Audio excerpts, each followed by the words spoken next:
माननीय नीतीश कुमार जी को तो मैं समझता हूं कि सपनों में भी चिराग जी दिखते होंगे। भोला पासवान जी की जयंती के बहाने चिराग जी पर निशाना साधा गया। देश का प्रधानमंत्री कैसा हो, नीतीश कुमार जैसा हो का नारा अपने कार्यकर्ताओं से लगाया जा रहा था। जीतन राम मांझी जी एक अनुभवी नेता हैं, बिहार के पूर्व मुख्यमंत्री हैं, लेकिन उन्होंने दलितों की बात कब की? दलितों की जब कोई समस्या आती है तो उनके नेतृत्वकर्ता के रूप में चिराग पासवान ही उपस्थित होते हैं और दलितों की एक आस्था जुड़ गई है, इसलिए डर रहे हैं नीतीश कुमार। नीतीश कुमार जी को अब चिराग पासवान जी से डर लगने लगा है। नमस्कार, बहुत स्वागत है आपका लाइव बिहार में। मैं आपके साथ रूपम।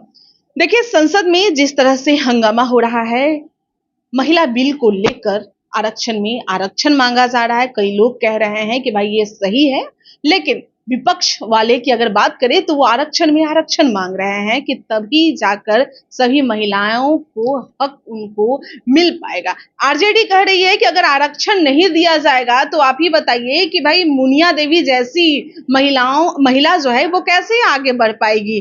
गांव वाला देश है हमारा, गांव वाला राज्य है बिहार, और ऐसे में गांव में जो बैठी महिलाएं हैं वो आगे कैसे बढ़ पाएगी।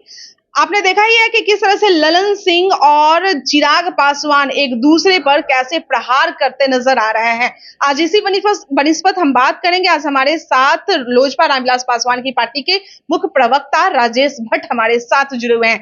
राजेश भट्ट जी, अभी बिहार में जो राजनीतिक माहौल बना हुआ है वहां तो आरक्षण का तो आप देख ही रहे हैं मामला, लेकिन चुनाव आ रहा है और चुनाव से पहले जो राजनीतिक माहौल बना हुआ है, भाई कहीं ना कहीं लग रहा है कि एक डर व्याप्त हो रहा है चिराग पासवान का किसी के ऊपर। नहीं, हम लोगों ने तो भरोसा जताया है। हम लोगों ने महिला बिल का खुले मन से स्वागत किया है और हमारे पार्टी के राष्ट्रीय अध्यक्ष आदरणीय श्री चिराग पासवान जी ने संसद में जो अभिभाषण दिया महिला बिल को लेकर, आपने सुना भी होगा, खुले मन से स्वच्छ हृदय से उन्होंने स्वागत किया और उन्होंने अपनी बात बहुत मजबूती से रखी कि पिछले 27 वर्षों से लंबित इस बिल को लोगों ने रोकने का, बिल फाड़ने का काम किया। वहीं हमारे नेता, दिवंगत नेता, संस्थापक हमारे पार्टी के पद्म भूषण स्वर्गीय रामविलास पासवान जी ने भी महिला बिल को लेकर काफी जो है अपना नरम रुख दिखाया था और उन्होंने काफी इस पर मेहनत किया था कि महिला बिल पास हो। लेकिन कांग्रेस पिछली सरकारों ने जो है इसको रोक रखा था और पिछले 27 वर्षों से यह बिल जो है लंबित थी। तो यह ऐतिहासिक फैसला है प्रधानमंत्री के द्वारा। आप देखी होंगी कि नए संसद का पहला सत्र और पहले दिन आधी आबादी की जिन्होंने बात की, मैं पार्टी की ओर से देश के यशस्वी प्रधानमंत्री आदरणीय नरेंद्र मोदी जी के प्रति कृतज्ञता ज्ञापित करता हूं और उन्हें बधाई देता हूं कि उन्होंने आधी आबादी को पहले दिन ही। मुझे ये बताइए कि क्या आरक्षण में आरक्षण जो मांग हो रही है सबकी, क्या आप लोगों को, आपकी पार्टी को वो आरक्षण में आरक्षण नहीं चाहिए? भाई आप लोग भी जिस कास्ट से शेड्यूल मतलब रखते हैं, तो वैसे में उन महिलाओं को भी आरक्षण चाहिए या नहीं चाहिए? देखिए, सवाल है कि हाय तौबा मचाने से कुछ भी नहीं होता है। भाई 27 वर्षों से आप कहां थे? अगर आपको करना ही था, अगर आपकी नीयत साफ थी, तो आप 27 वर्ष पहले क्यों नहीं किया? अभी जो मेरा, देखिए राजेश भट्ट जी, मेरा जो सवाल है, मेरा सवाल है कि वहां पर अभी आप मतलब केंद्र सरकार में एक पार्ट हैं, आप लोग भी हैं, तो वैसे में क्या आरक्षण आप लोगों को चाहिए या नहीं चाहिए? नहीं, बिल्कुल। हम लोगों ने कहा है, हमारे राष्ट्रीय अध्यक्ष ने अपने संबोधन में भी कहा है कि महिला बिल पास करने को लेकर हम धन्यवाद ज्ञापित करते हैं और यह उम्मीद करते हैं कि हम आरक्षण में भी आरक्षण, हमारे आदरणीय नरेंद्र मोदी जी इस पर भी विचार करेंगे और अवश्य यह लागू होगा। आप लोग सरकार में है, जरूर अवश्य लागू होगा, अवश्य लागू होगा, इस पर भी विचार होगी और मोदी है तो मुमकिन है। मतलब पूरी तरीके से आप लोग भी खुश नहीं है? नहीं, खुशी की एकदम खुश हैं। तभी तो भाई है कि आरक्षण में आरक्षण चाहिए। अगर सुधार की जरूरत है, सुधार की जरूरत है, पूरी तरह खुश हैं। देखिए, एक दिन में कुछ भी नहीं होता। Rome was not built in a day. Rome का निर्माण एक दिन में नहीं हुआ है। अभी महिला बिल लाया गया है, प्रस्ताव पारित होना ये चाहिए था कि सभी दलों को इसका स्वागत करते हुए अपनी बात रखनी थी, अपना सुझाव देना चाहिए सभी था, दल तो यही कर रहा है अपने ना, सुझाव देना चाहिए सभी था। दल यही कर रहा है लेकिन ना। राजद ने जिस तरह विरोध करने की बात कही वह बहुत दुर्भाग्यपूर्ण था, जबकि विरोध किसी भी तरह से, किसी भी दिशा से नहीं आई राजद और ने तो किसी दल ने इसका विरोध नहीं किया। यह बहुत स्वागत योग्य कदम है कि महिलाओं की आधी आबादी का सभी ने सम्मान किया। देखिए, ये कंडीशनल नहीं होना चाहिए। अरे मोदी जी हैं, आप अपना सुझाव दीजिए। देश के यशस्वी प्रधानमंत्री ने सब कुछ मुमकिन करके दिखाया है। जब 370 धारा हट सकता है तो यह तो बहुत छोटी सी बात थी। चलिए, एक बात और है कि जिस तरह से अभी माहौल बना हुआ है, बिहार की राजनीतिक माहौल बना हुआ है, भाई चुनाव आने वाला है और उससे पहले जिस तरह से पासवान जाति को एकजुट किया जा रहा है, जैसे पासी जाति को एकजुट किया जा रहा है, भाई अब नीतीश कुमार होड़ में लगे हुए हैं कि कैसे चिराग पासवान के ये को तोड़ा जाए, खींचा जाए पैर। देखिए, माननीय नीतीश कुमार जी को तो मैं समझता हूं कि सपनों में भी चिराग जी दिखते होंगे, इसलिए कि कल भोला पासवान शास्त्री जी की जयंती थी।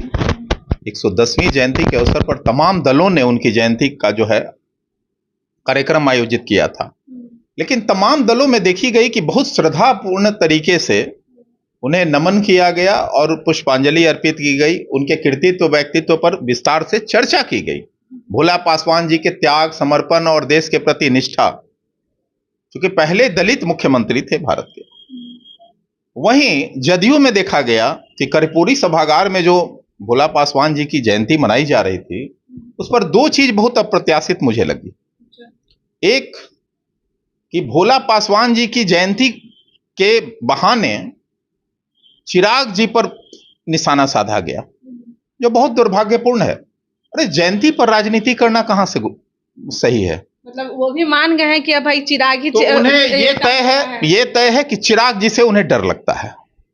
दूसरी बात कहना चाहूंगा कि भोला पासवान शास्त्री जी के भी जयंती पर राजनीति से जदयू बाज नहीं आई। देश का प्रधानमंत्री कैसा हो, नीतीश कुमार जैसा हो का नारा अपने कार्यकर्ताओं से लगाया जा रहा था। आप लोग वहां मौजूद रही होंगी तो निश्चित तौर पर आपके कैमरों में भी कैद हुआ होगा।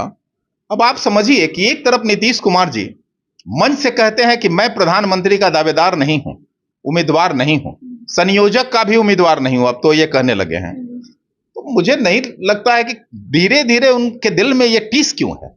मतलब और फिर कार्यकर्ताओं से प्रोजेक्ट कराने की क्या जरूरत है? उन्हें खुल के बोलना चाहिए कि प्रधानमंत्री का दावेदार मैं हूं। वहां पर जिस तरह से चिराग पासवान के बारे में लोग बोल रहे थे कि भाई चिराग पासवान इस तरह से कर रहे हैं, यानी कि एक बात तो क्लियर हो गई है कि चिराग पासवान और उनके चाचा पशुपति पारस, ये दोनों में भी एक होड़ होती है कि भाई ये पासवान जाति का ये नेता कौन। नीतीश कुमार जी जिस तरह से डर रहे हैं, वैसे में पता चल गया है कि चिराग पासवान नेता है। देखिए, पूरे देश के दलित आदरणीय चिराग पासवान जी को अपना नेता मान चुके हैं। दलितों के एक बड़े हस्ताक्षर थे हमारे पार्टी के संस्थापक दिवंगत नेता जीतन राम मांझी जी।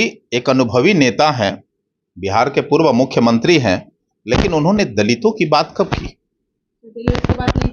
देखिए, दलितों की जब समस्याएं आती हैं तो उन्हें जाना चाहिए, संवेदना व्यक्त करना चाहिए, उनके आंसू भी पोंछना चाहिए। वहां तो अकेले राष्ट्रीय अध्यक्ष हमारे चिराग पासवान ही जाते हैं। हम उनका बहुत सम्मान करते हैं। मांझी जी एक अनुभवी नेता हैं, कद्दावर नेता हैं बिहार के। और जब दलितों की जब कोई समस्या आती है तो उनके नेतृत्वकर्ता के रूप में चिराग पासवान ही उपस्थित होते हैं और दलितों की एक आस्था जुड़ गई है। इसलिए डर रहे हैं नीतीश कुमार जी को अब चिराग पासवान जी से डर लगने लगा है। नीरज कुमार भी मतलब बोल रहे हैं कुछ अलग से, तो चिराग पासवान का नीरज कुमार जी का देखिए, हम संज्ञान नहीं लेते हैं बयानों का। नीरज कुमार जी कुछ भी बोलते रहते हैं, सुबह कुछ बोलते हैं, शाम को कुछ बोलते हैं। तो नीरज कुमार जी जिस तरह से सामाजिक समरसता भंग करने का प्रयास करते हैं और जो जहर उगलते हैं, मेरी पार्टी उनका संज्ञान नहीं लेती। चलिए, बहुत बहुत धन्यवाद। देखिए, राजेश भट्ट जी हमारे साथ जुड़े हुए थे और जैसा कि एक बात तो क्लियर हो गया है कि भाई दलितों के नेता कौन? दलितों के नेता मात्र एक चिराग पासवान, जैसा कि इनके पार्टी के लोग ही कह रहे हैं, इनके पार्टी की तरफ से ही कह रहे हैं, भाई एनडीए में ही हैं, जीतन राम मांझी भी हैं, चिराग पासवान भी हैं और इधर पशुपति पारस भी हैं। लेकिन यहाँ पर क्लियर किया जा रहा है कि चिराग पासवान ही है एकमात्र नेता जो दलितों के नेता हैं, बाकी दूसरा कोई नहीं। चलिए हम में भी जाएंगे और हम पार्टी से भी बात करेंगे, भाई आप क्यों नहीं हर जगह पहुंचते हैं जहां पर दलितों को शोषित किया जाता है, शोषण किया जाता है, तो वैसे जगह पे आप क्यों नहीं जाते हैं? अभी के लिए इतना ही, बने रहे लाइव बिहार के साथ। धन्यवाद। लाइव बिहार यूट्यूब पर सब्सक्राइब और फेसबुक पर लाइक जरूर करें।